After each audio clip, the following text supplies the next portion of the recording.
Hey guys, in this episode Behind the Code, we talk with the man himself, Quincy Larson, the founder of freeCodeCamp.com, which is, of course, a place to learn web development, JavaScript, a bunch of frameworks. So some of you may not know, but they actually have a beta program going on testing their new content. So those 3 certificates are now closer to 6 with a lot of changes coming up with their content. We talk about what the new content is, what kind of the thought process it was, how it's going to affect people like myself who have finished the front end certificate, like I got up over there. Very proud of that, worked hard for that.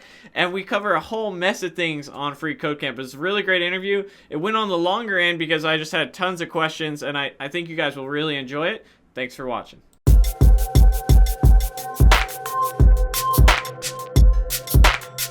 Code everything.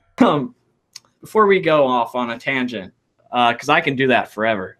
Again, just thank you for taking the time. I appreciate it. Absolutely, man. I'm always thrilled to come on your channel. You've got, you always have amazing videos and you ask excellent questions. Last time I came on, I had a blast. So yeah, it's I reference people love that interview, and I think it's when you're able to kind of talk to the man behind the you're the type of guy that I believe is just like devoted to the core to Free Code Camp, and it shows when you're doing all this stuff. And I think people can pick up on that just watching a 30-minute video, and that's why people really like it.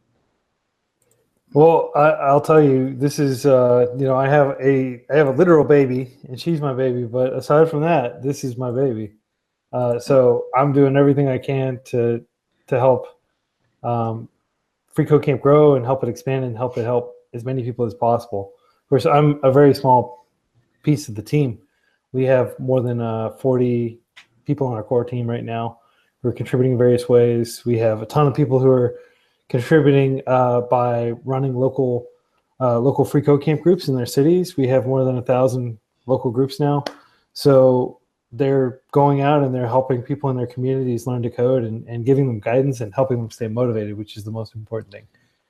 And I think that's what I really like about kind of Free Code Camp's mission, other than I just think it's a great resource, is there's so many people trying to better their lives learning code that it's hard to kind of find. Like, people asked me a week ago, who was my mentor?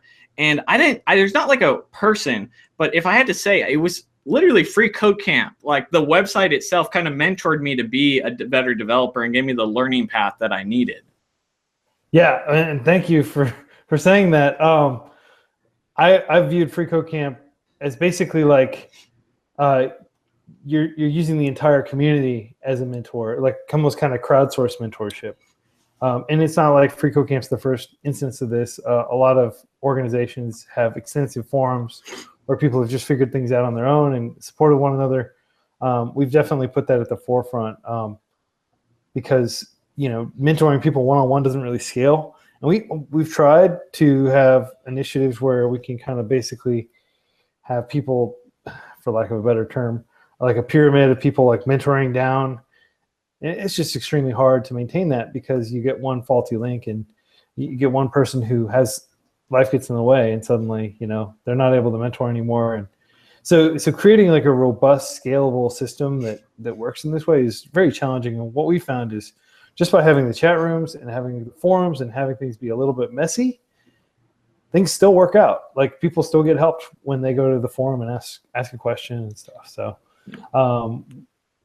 we have basically taken the role of, well-intended anarchy almost.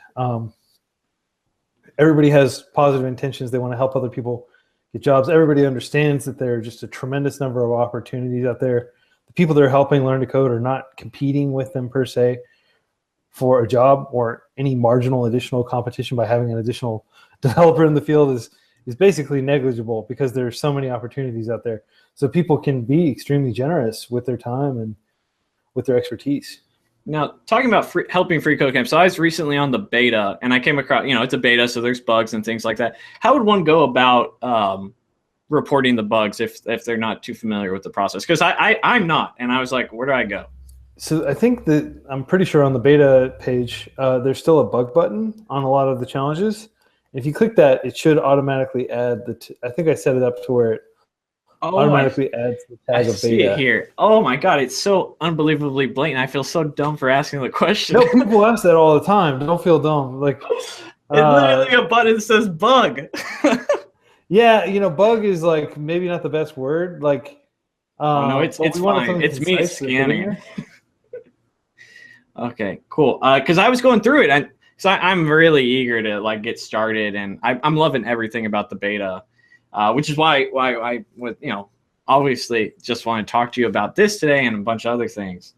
But I'm glad. I encourage everybody, if you're interested in seeing what freeCodeCamp's coming out with, definitely check out the beta. It's just beta.freecodecamp, and if you come across issues, report it so we can get this out as soon as possible, because I know everyone's as eager as I am.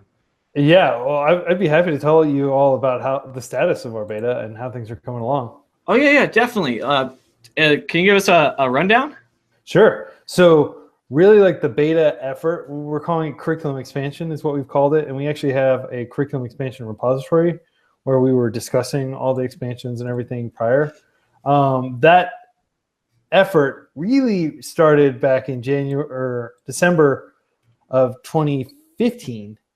Amazingly, we created that's when we decided we're going to have more certificates, and we're going to cover data visualization. We're going to cover React. We're going to cover a lot more stuff on the back end. And we created the projects for those, but we didn't actually create all the challenges that prepare you for those. And basically we said, just use the wide variety of external resources. And we're still going to recommend people use as many resources as they can, because there's so many amazing programming resources. Anybody who says they're the one-stop shop for learning XYZ is deluded, because there are just so many amazing other resources that everybody benefits from checking out as well. So we had those certificates, but it wasn't clear how to get them.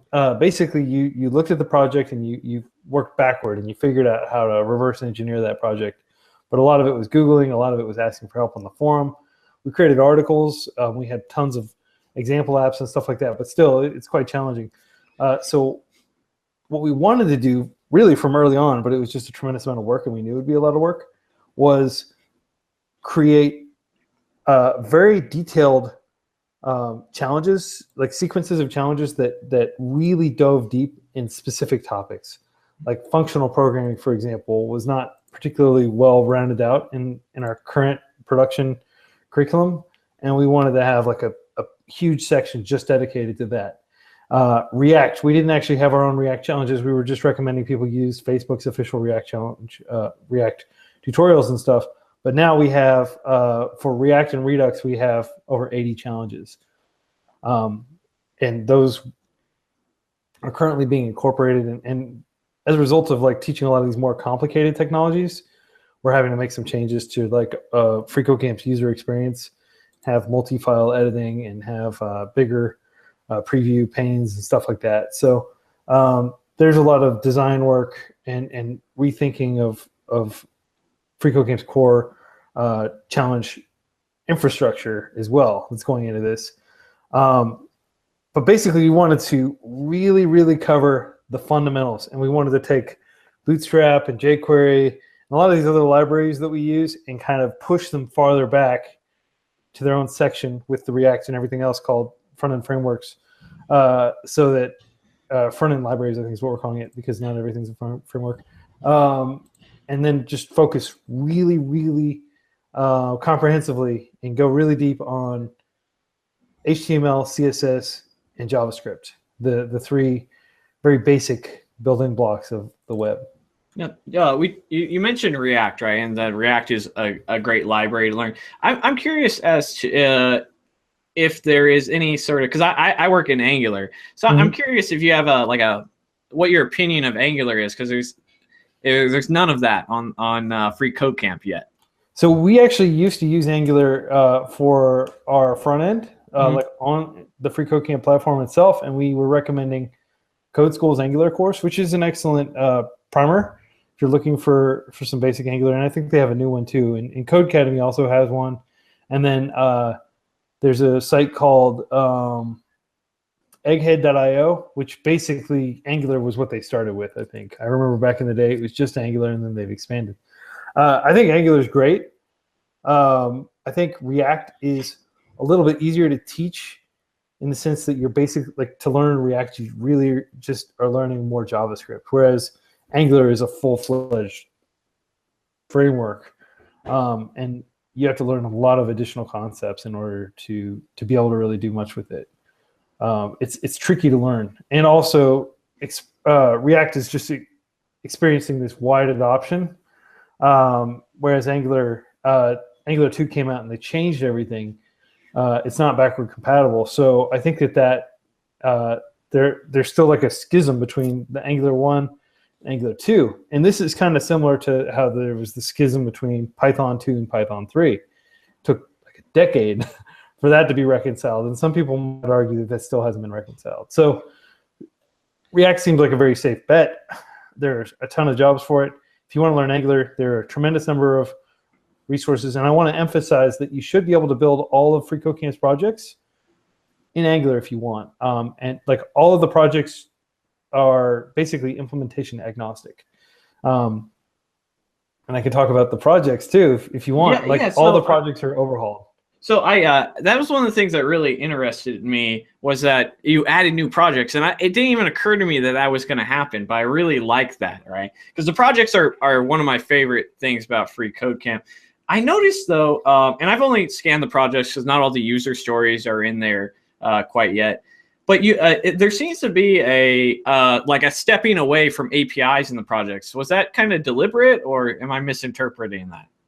There was a deliberate step away from APIs for the core curriculums projects. Now, all the old projects are still there. We've moved them into a section called take-home assignments, because a lot of those would be common interview take-home assignment, like go build an integration with Wikipedia's API, for example. And so all those projects are still there. The API-centric ones, we decided to set those aside because we found that was a tremendous stumbling block for people who APIs change all the time. First of all, like Twitch's API changed when we were doing it, and suddenly it required a key, and so we had to go and basically errata the challenge thing. And the videos still, we're getting rid of the videos too, because it's hard to maintain videos when things are changing a lot. And so we don't have control of those APIs. So we decided we're just going to make all of the projects, we're either going to give the camper a data set that they can directly use to build the project, or we're going to build something that's interactive that doesn't require data at all. So when you work through FreeCodeCamp's curriculum, basically any data and the backend challenges, that'll be data that you create or that your users create. It won't be pulling from APIs. So again, another benefit to that is we're building an offline mode, and we want it to work really well offline. And obviously, if you're offline, you're not going to be able to hit REST APIs. Nice. So now, this way, all the challenges, all the projects will be, you'll be able to complete the entire thing without an internet connection, which is important to us because a large percentage of people who use FreeCodeCamp have intermittent access to power and to internet. Yes. Now, so I a couple of months ago got my front-end certificate. Yeah, I see it on the wall behind you. Congratulations. I love it. I'm gonna try and knock out as many of these things as I can. It's like my life goal is to finally finish the FreeCodeCamp curriculum. That is I'm hoping to have 6 of those things up there soon enough. Well, you might have 7. I'll tell you more about that in a second. But keep on adding them, man. I am game for it all, right? So speaking about the certificates real quick, it seems like, so you have the responsive web design certificate, and then the front-end libraries and JavaScript algorithms. Some of that stuff all came from the front-end development to a degree. How is this going to affect people who maybe finish up their front-end certificate and are like, oh, well, how is it going to affect them, I guess is the question. Excellent question. So first of all, anybody who's earned the existing certificates, the front-end, the data visualization, or the back-end certificates, don't worry, we will forever keep those up. You'll never have to change your LinkedIn profile. You'll always have the distinction of having that. We're not going to offer them anymore, but they'll still be on your profile. People will still be able to click through and verify that you've earned that. All the certificates are verified, have a unique URL. The only way somebody could fake owning a certificate would be to actually compromise our production database, which to our knowledge has not happened. But as John Chambers says, there are only 2 companies out there, those who've been hacked and those who don't know they've been hacked yet.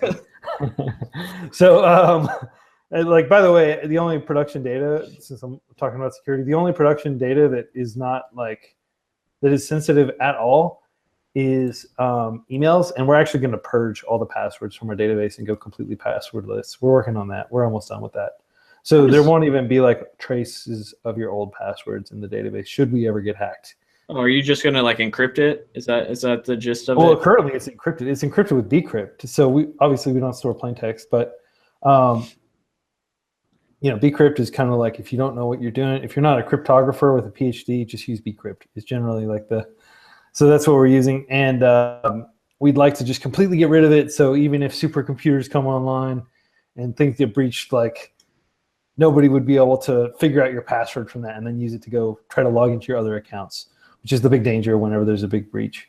So that's a little bit of an aside on security, which we're very concerned about. And we are actually teaching information security as part of our new expanded curriculum. Man, there are so many things I could talk about. I don't know if you want me to literally just go. Keep going. I'm loving it, man. All right. So your question about the certificates. So there will be 6 certificates. That's how you do 6 in Chinese. I do it habitually. There will be 6 certificates, and they will be. Actually, I'm just going to pull it up right now so I make sure I get it right.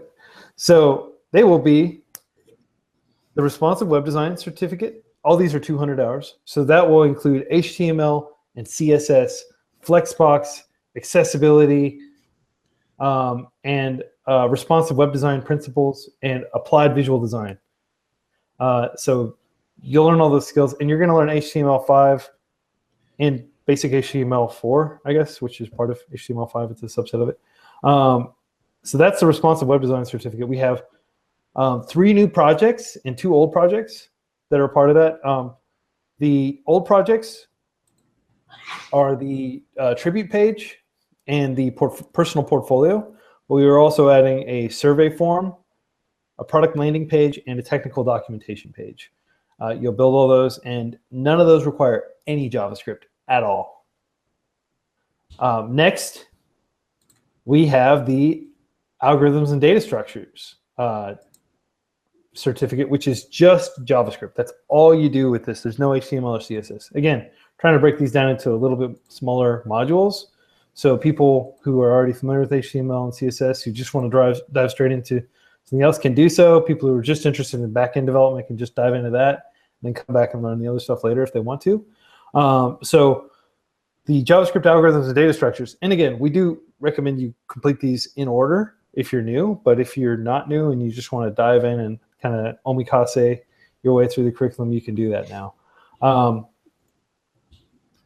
So we're covering basic JavaScript, ES6. We have a whole new section just on regular expressions, a section on debugging. We're going to cover basic data structures, which are mostly just objects and arrays. And then we have an advanced data structure section, but it's not part of the certificate. It's totally optional. You can go and do it on your own. It covers all the major data structures, like even C-type data structures that you wouldn't really use in JavaScript. We figured out a way to kind of teach them in JavaScript. And we plan to eventually create tutorials for C and for Java and for other languages like that as well. Then same basic algorithm scripting. So if you've already completed the front-end development certificate, basically you have all the prerequisites to claim this certificate. You don't need to do anything new. But we would recommend you go through it, because we've got a brand new functional program, a brand new object-oriented section. So you'll learn a ton more. And so the entire this certificate also is 200 hours. Then we have the front-end library section, which, as I said, we're pushing all the tools into a special section so that people can learn how to do it first, just with the bare technologies, and then they can use like the more assistive technologies like Bootstrap, jQuery, Sass, which is very similar to Less. Sass is now going to be stock in Bootstrap, so we decided, hey, let's just use Sass instead of Less. But we're going to teach that. We're going to teach how to use Sass variables and other power features of Sass to make more readable CSS, more maintainable CSS. And then React, of course, React Redux, and then React plus Redux using the two in concert. And to combine, that's and then we have the front-end frameworks projects. And for that, you're going to build the same things you've been building before, pretty much. Random quote machine, markdown preview, a JavaScript calculator, and a Pomodoro clock. And we replaced one of the API challenges that was harder to test. Actually, it was the Game of Life. We moved that out to be an optional challenge because it's quite difficult for us to test. And instead, you're going to be building a drum machine that you can just play with the keyboard. It's pretty fun. Nice. At this point, I think it's worth pointing out before we go on, all of these projects have full test suites that run against your code. So at any point, you'll know when you've fulfilled all of the user stories because all the tests will be passing. Oh, so that will actually be built into the CodePen. I thought that was just something for the beta. So that is built into CodePen, and we're actually planning to move off of CodePen and just have people be able to complete everything on freeCodeCamp itself. So you won't need to use CodePen, but this is actually a library that you can pull into anything. If you want to develop locally and then push to Surge or GitHub pages or whatever, you can do that. And wherever you're developing, that those tests will follow you, and you'll be able to run those tests at your convenience. And it'll basically make completing the project significantly less ambiguous. And from what we can tell, like it makes it a lot more fun, and people are reporting that they're spending a lot less time stuck out in the weeds. I think that's important. Like, people ask all the time is like, I don't really understand how to break a project down, or they don't even understand that that's where they're getting stuck. But if you can be like, look, this is a test, you just have to get a check mark, figure out how to get a check mark here, here, here, and here, that they'll learn so much as long as you may have a rough outline on how to do it. Right. And it makes it a lot easier to get help too, because you have a specific failing user story that you can say, hey, I'm doing this, and when I check, I'm getting this error. And then people can probably help you a lot more rapidly. And yeah, it should make it a lot more fun and a lot less ambiguous. And on a side note, we had mentioned the chat rooms. I actually go in the chat rooms quite frequently, or I did when I was working on the front end certificate. And I am surprised by how helpful and how many people are like just senior developers in there hanging out, trying to help people, talking about whatever. And, I understand about half of it, but it's actually a really great resource, guys. If you ever get stuck and you can't find a video, can't find documentation, you just want to ask somebody about your specific issue.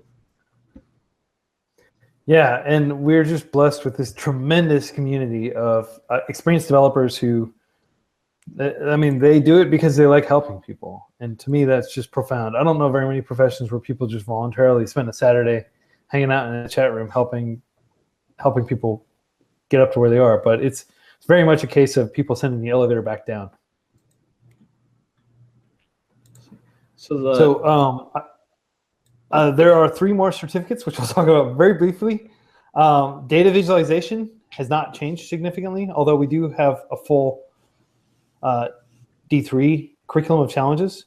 We also cover JSON, APIs, and AJAX, but we do it without jQuery. We do it just with the raw JavaScript. Really? That was a common request, is like, hey, this is cool and all, but if I don't want to require jQuery, how do I do this with just JavaScript? So we've actually retrofitted those challenges, the JSON API and AJAX challenges, to just use JavaScript. I have never done an AJAX call with just JavaScript. It has always been Angular or jQuery, so I'm excited to do that. Is the D3 section version 3 or version 4? I know not too long ago they updated it. We're going to use the latest version, version 4, if it's stable. Actually, I'll be honest, I don't know. I believe version 4 is backward compatible with version 3. So when we pull in the library, the way we do it is we actually include like a CDN link, and then we pull that directly into their browser, to the camper's browser. So then they'll have that library available. So we'll unless there are some serious breaking changes or something, we'll start with 4. Cool. And then data visualization, still have the same projects, except we've added 2 new visualization types. We wanted to get back down to basics and not have these extremely complicated, like the force-directed graph, stuff like that. So we decided to go with more common types, like the types you'd see in The Economist or The New York Times or something. And so visualize data with a choropleth map and a tree map. And you'll see what those are if you click through just different data. And then we have the API microservice project, which will now be completed completely on a platform called Go, which it used to be called Hyperdev, but basically it's by the same company that created Trello. And it's a full working Node.js environment, but you don't need Bash, you don't need Git. You can basically just one-click export to GitHub with your current state of your code. So it simplifies things a little bit, and then you just focus on building the actual APIs with Node and Express and whatever NPM packages you need. And this is also a 200-hour certificate, and we're going to cover MongoDB with Mongoose. And the projects will involve, very similar to before, you're going to build a timestamp microservice, header requesting microservice, a URL shortening microservice, a file metadata microservice, and then an exercise tracker where you basically can write an API where you did n push-ups. So you just push that to the API and it tracks it. Then the one that I'm super duper excited about is our information security and quality assurance certificate, which is an extension of the backend stuff, basically how to make an API that's really secure. So we're going to cover information security. We're going to cover bcrypt, which I mentioned earlier. We're going to cover Helmet.js, how you can use various aspects of Helmet.js to protect against common types of attacks like cross-server scripting. We're going to cover quality assurance and testing with Chai, which is a popular JavaScript testing library. And then we have a ton of advanced Node and Express challenges that include authentication, that include using Passport, another very popular library. And then we have the projects. Oh, and we're going to cover WebSockets as well. We're working on those challenges right now. I was really excited by this section, not because I have any idea how to use this, or I have yet to dive into Node really, and I wouldn't be able to use any of this quite yet. But I think QA and testing goes. It's very hard to find sort of interactive guides that teach you through it. And so when I saw this, I was just super excited that it was getting some attention, because it is a crucial part of development. Yeah, and it's something that, frankly, everybody's treated as like a cost center. People haven't prioritized security, and that's why you have breaches every day. That's why you have Yahoo and you have Sony, all these other companies getting breached. Very embarrassing breaches, but a lot of these things are completely avoidable. And Helmet is an excellent library that I strongly recommend to everybody. If they're building a Node app, just include that package, configure it properly. It does take a little extra work, but suddenly you're not susceptible to the low-hanging fruit type attacks that a casual hacker might attempt on your site. And we get attempts all the time. People attack us. And I can only imagine if you had a site that was operating at a huge scale, like a Pinterest or a Twitter or something, how many different people are trying to bombard your app with attacks all the time. And we're lucky we don't have any really sensitive data. If you're a bank, for example, I can only imagine the amount of security you would need. And there's still so much room for improvement. Banks get hacked all the time. So we're gonna have a nice baseline information security and testing quality assurance project certificate. And then you build a whole bunch of apps that are secure: a metric imperial converter, an issue tracker, a personal library, stock price checker, and an anonymous message board, kind of like your own mini 4chan. So you said, that was 6, but you did say that there might be a 7th. So when I said 7th, I meant the certificate that's already on your wall, because we're discontinuing that certificate. So technically, you'd already qualify, I think, for the algorithms and data structures. You could just go claim it. Hell yeah! I think we moved 2 projects from hard, which were optional, to medium. So you'd need to complete those real quick, but then you can claim that. And then if you built 3 more projects that are pretty easy, that just HTML, CSS. And you could claim the responsive web design cert too. So, you could have 3 certs within a week, maybe, of us pushing the new curriculum. Nice. I like that. That makes me sound accomplished. And by the way, guys, this motivation to go get these certs that are going to be outdated, or you're not going to be able to get them after whenever the new stuff comes out. So you better hit the ground running right now. Before only the OGs are going to have that one right there. That's all the OGs, like season 1 of freeCodeCamp, guys. You guys got to get out there. Yeah, just if you're going to do that, just please follow our academic honesty policy. Be sure to cite your code. Don't try to trick us. We have all kinds of scripts running that detect plagiarism and stuff. So please don't be that. Don't make me have to write you an email saying like, hey, I know you were eager to grab the certificate, but you cheated. Yeah.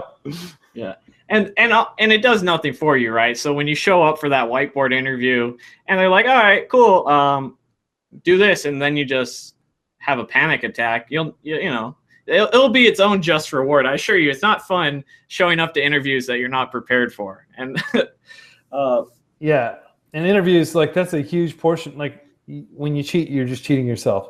But on the note of interview prep, we have a whole new section. It's just got a ton of advanced algorithm and data structure, and a ton of extra projects that you can build. So, and that's all totally available. Before we had kind of locked down, you had to reach a certain point. Like, literally everything on freeCodeCamp will be completely available without even authenticating. And currently that's how basically everything is. Even the nonprofit projects, we're moving those over to be open source, so people will contribute regularly to those projects. And then in the process of contributing to them, you'll get credit for all the pull requests that get accepted, and constructive comments kind of assists on other people's pull requests and stuff. So that process will be much more accessible. You won't have to wait to get on a project, which takes some determinate time, and then you finish that and you start another one. It'll basically be like, we have dozens of repos. Currently, it's only like 4 or 5 that are, I think, publicly available that you can go and commit to. But basically, as those get ready, and we've got like a baseline, we'll have maintainers in place, and there'll just be a ton of issues. You go in and you start fixing things on open source projects used by a bunch of nonprofits. You'll start getting credit for those. Nice. This is all looking so amazing, and I'm glad that you have like the regular expressions. I am unfortunately the developer that is awful, and I just Google a solution every time. And like I'm excited because I'm going to spend the 5 hours going through it, and I'm hoping to retain something from it. And I'm excited by that. I'm excited by so much. The ES6 section, I was spending this last weekend learning ES6 before I hopped onto the beta, and I saw that, and that's when I was like, oh, how do I report a bug? It's because I was doing the ES6. I'm excited so much about all of this stuff. I cannot wait. So seeing as I've asked you, but I'm going to try and get you on record since people are here, can we get a rough estimate? I know we'll be ready eventually. Yeah. Well, I'll tell you, Dylan, that's an excellent question, and I get that question several times a day. So very good reason why I answer, we'll ship it when it's ready. So I don't want to sound like I'm like backing out or I'm a coward and won't commit to a date. No. I get it. On my arm with a date like they did with Halo 2 or anything. But the reason why we're so careful about QAing everything is we know there are a lot of issues, right? And we want to make sure we resolve all of those. Independent adults, like working adults, and people who are transitioning between careers, or university students who are trying to get a more practical component to their theoretical computer science degrees and stuff like that. It really is just a tremendous number of people, a whole lot of schools, a whole lot of universities, a whole lot of programming clubs, a whole lot of coding boot camps, a whole lot of all kinds of people rely on our current curriculum. And if we change things, it can be extremely disruptive. And like, no matter how it's going to be extremely disruptive. I'm going to spend a tremendous amount of time communicating and trying to communicate to the 800,000 plus people who are using freeCodeCamp that we've made some serious changes and that it's all good. Don't worry, your progress hasn't been wiped out or anything. It's just that we've moved some things around. Don't worry, your certificates are still in place. Like, I'm going to basically be answering those kinds of questions. And when you're trying to communicate with 800,000 plus people, there's not really any good, simple way to reach everybody. Some people don't bother checking their email. Some people will never follow you on Twitter and won't see your tweets.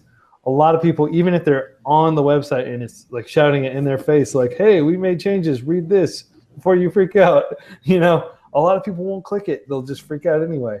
So I don't want to like say that people are, it's just extremely difficult communicating with that many people. And if even a couple hundred of them have questions, that's going to completely overwhelm me. So I want to make sure that everything's completely solid before we launch.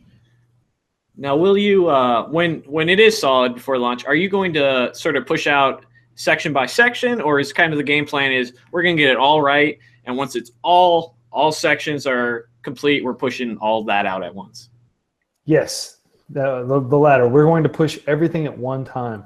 The reason for that is in the past we've done like slow incremental pushes to change the curriculum, and any change to the curriculum always results in an avalanche of complaints. So, we're going to rip the proverbial Band-Aid off. This is in everybody's best interest. Like, our current curriculum is good. People like it.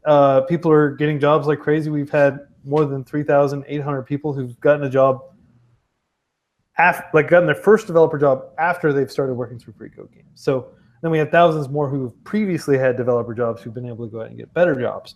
But like, it does work, and it certainly is a good single resource or a good supplement to an existing college degree, coding bootcamp, whatever you're doing. But we know that it can be way better. We just know it. Like, we get so much great feedback. We want to incorporate it all, but we want to do it all in a very fluid way, so as not to disrupt a whole bunch of people. Yeah, I speaking of people who've gotten jobs from freeCodeCamp, I consider myself one of those people as well. I think it was the defining factor that kind of got me to the next level of being a developer, and has really changed my life for the better. And one of the reasons I'm such a big fan as well. Well, thank you, Dylan. I didn't realize that. I'm thrilled. I think you mentioned a while back that you'd gotten. Tell me a little bit about that. Did you get a full-time? Yes. Full-time job? So I'm a full-time salary developer with full paid benefits, the whole deal. I got basically a 50% raise from my previous job. And life is financially much better. I'm much more interested in what I'm working in. I'm working primarily in Angular, a little bit of PHP. I'm doing, Jasmine, Karma testing, the whole deal, always learning new things, and, just loving life. And I contribute my success and getting my foot in the door and becoming a developer 99% to starting with freeCodeCamp and that structure and that mentorship that the structure of the site has given me. And I'm a huge fan, not only by what's there, but by kind of living through it. And it's really done wonders for me. So yeah, I contribute a lot of my where I am now to freeCodeCamp. Wow. Well, thank you so much. Thank you so much for saying that. That was always when I was just working on a very rough prototype that I got up. Like, I always had this theory that there would be a whole lot of people out there who could benefit from it, and I'm thrilled that it's been such a helpful resource for you. Here comes my daughter. Hey, you want to say hi, Jocelyn? Hi, Jocelyn. Say hi to Dylan and everybody watching. She's like, what's going on over there? Hey, why don't you go back to mom? We're going to be done in just a bit, okay? Was there anything that you wanted us to cover before we wrap up? I know we've been going almost an hour, and I thank you so much for taking the time. No, this has been a blast. Thanks for your patience with the baby noises. Oh, no, We're going to go to the zoo today. So first of all, again, congratulations on getting a salaried job with benefits, working full time. That's amazing. That's exactly the kind of success that we hope to see. And thank you again for continuing to help spread the word about our open source community and helping out in the chat room, participating in the chat room and the forum, and anywhere that you think is a good use of your time. Interested in contributing directly to our repo or to some of the many open source projects we have for nonprofits, we welcome your contributions. And I'm super making so much progress, and I've been watching the progress of your YouTube channel as well. You're doing a great job. Like, I love your tutorial for campers. Like, I hear people are often like saying, "Oh, check out this.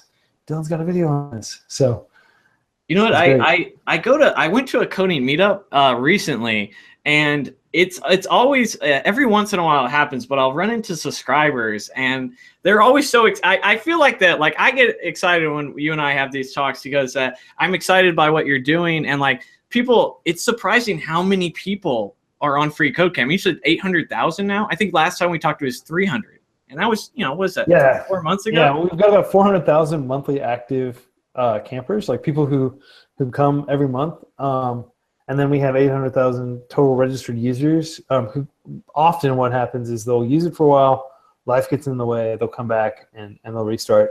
Recently we started like one of our campers,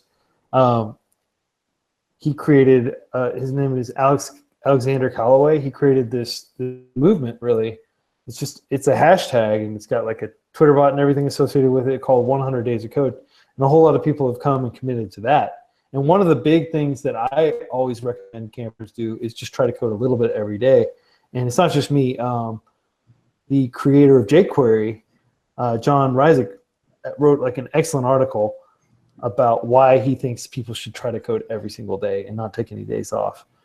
So 100 Days of Code has helped a lot of people do that. So what we're seeing is like the more people who are committing to 100 Days of Code and coming back every day, they're just making small incremental bursts of progress over time.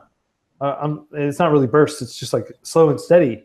But people who aren't are making little bursts. Like, they'll come and they'll work really hard for a week and make a whole lot of progress, come back later. So yeah, the community's grown tremendously, and I think our growth is still, accelerating.